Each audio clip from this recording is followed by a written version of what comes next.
A dollar saved in 2020 is now worth about 83 cents. And you never agreed to that deal. The government has a legal mechanism that transfers wealth out of your pocket every single month. It requires no signature from you, and most people spend their entire lives never fully understanding how it works. You open your wallet, you check your bank account, everything looks normal. The numbers are all there, nothing has been stolen, and yet somehow, every single month, your money buys a little less than it did before. Your grocery bill is higher. Your rent went up. That coffee you grab on the way to work costs more than it did 2 years ago. Nothing in your life has gotten more expensive because you started living lavishly. You are buying the same stuff. You are just paying more for it. And that silent, invisible drain on your purchasing power has a name. It is called inflation. And today we are going to break down exactly what it is, why it keeps happening, and most importantly, why it is quietly destroying your budget every single month without you even realizing it. Stick with me, because by the end of this video, you're going to see your grocery receipts and bank statements in a completely different light. So let us start from the very beginning. Inflation at its core is simply when the overall price of goods and services in an economy rises over time. And as prices rise, the value of your money falls. Think about it this way. If you had $100 in your pocket last year and inflation ran at 8%, that same $100 this year can only buy what roughly $92 could buy before. Your money did not disappear, it just became worth less. And that difference, that gap between what your money used to buy and what it buys now, that is inflation eating your budget alive. Now, let us talk about why this actually happens, because understanding the cause is what makes this whole thing click. There are really a few major forces at work here. The first one is called demand pull inflation. This is basically when too many people are chasing too few products. Imagine a sudden surge in demand for something. Let us say used cars or housing. Everyone wants in at the same time, but the supply of those things cannot keep up fast enough. Sellers realize they can charge more because people are willing to pay more. Prices go up. That is demand pull inflation in action. It is the economic version of a bidding war where you are always the one losing. The second force is called cost push inflation. This one hits from the other direction. Instead of consumers driving prices up through demand, it is the cost of actually making things that goes up first. Think about fuel prices. When oil gets more expensive, it costs more to manufacture goods, more to ship them, more to run restaurants and stores. And businesses do not just absorb those extra costs out of the goodness of their hearts. They pass them directly to you at the checkout counter. Your prices go up not because you want more things, but because it costs more to make those things. The third one is built-in inflation, and this is probably the sneakiest of the three. When workers see prices rising around them, they start demanding higher wages to keep up with the cost of living. That makes sense, right? The problem is when businesses pay those higher wages, their operating costs go up.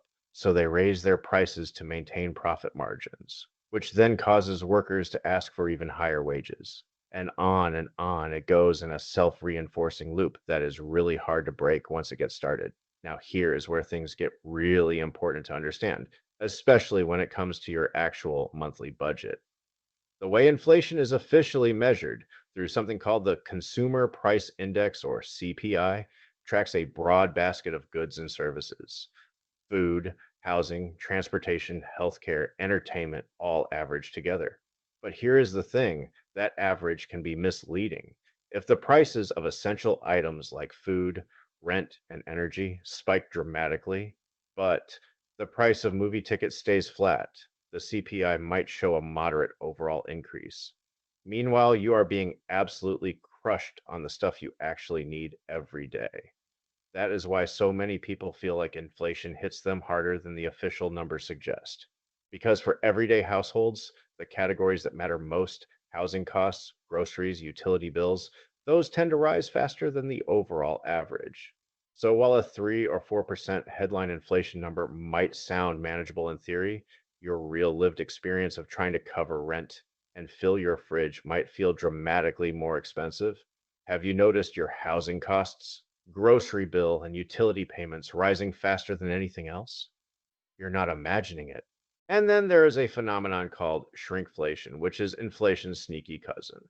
Instead of charging you more for the same product, companies quietly shrink the product and keep the price exactly the same. That bag of chips you buy every week, that container of ice cream in your freezer. Have ever noticed the burgers you get at your favorite fast food joint have significantly shrunk in the last several years?